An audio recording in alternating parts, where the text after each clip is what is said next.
Nagpapatuloy ang Oplan Ligtas Biyahe ng LTO para sa kapakanan ng mga estudyanteng nagbabalik eskwela. Karamihan sa mga nahuhuling lumalabag, mga rider na may angkas pero walang suot na helmet at school service na sobra-sobra ang sakay. May news to go si Trisha Zafra. Trisha?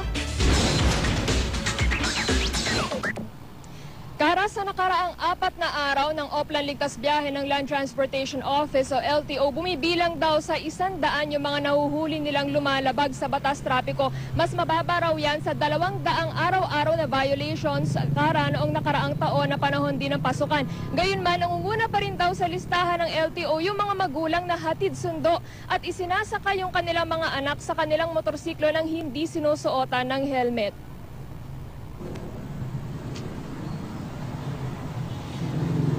Mahuhuli na sa klase o di kaya ay malapit lang ang bahay. Ito ang mga dahilan ng mga nahuling rider na angkas na ang walang helmet na mga anak ngayong umaga sa kasagsagan ng pasukan dito sa San Juan Elementary School. Kumpiskado ang kanilang mga lisensya. Pagmumultahin din sila na 1,500 pesos para sa di pagsusuot ng helmet. Bukod pa ang multa para sa hindi pagsusuot ng tamang sapin sa paa. Hindi lalo pinalampas ang mga school service na sobra ang sakay. Tulad nito, nasiksikan ang mga estudyante sa loob, kaya naman ang kanilang mga bag nasa bubong ng service. 2 sa mga estudyante wala ng upuan.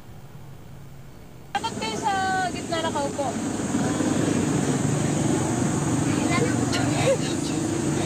Pero okay lang yan sa inyo? Lagi bang ganyan?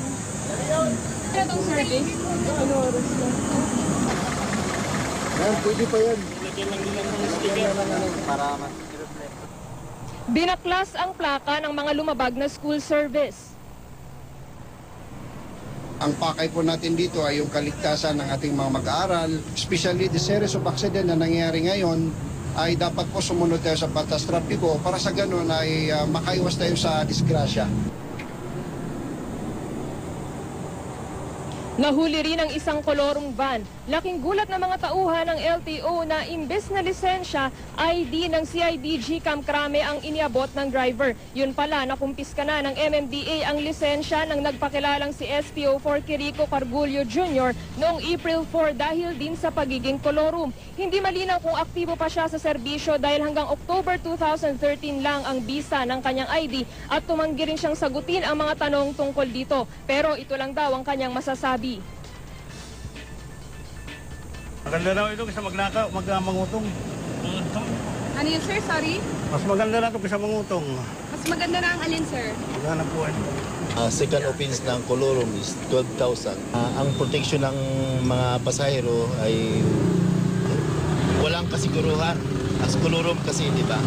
Walang protection. Ngayon, pagka magkaroon ng aksidente, hindi makaklaim ng insurance yung mga pasahero.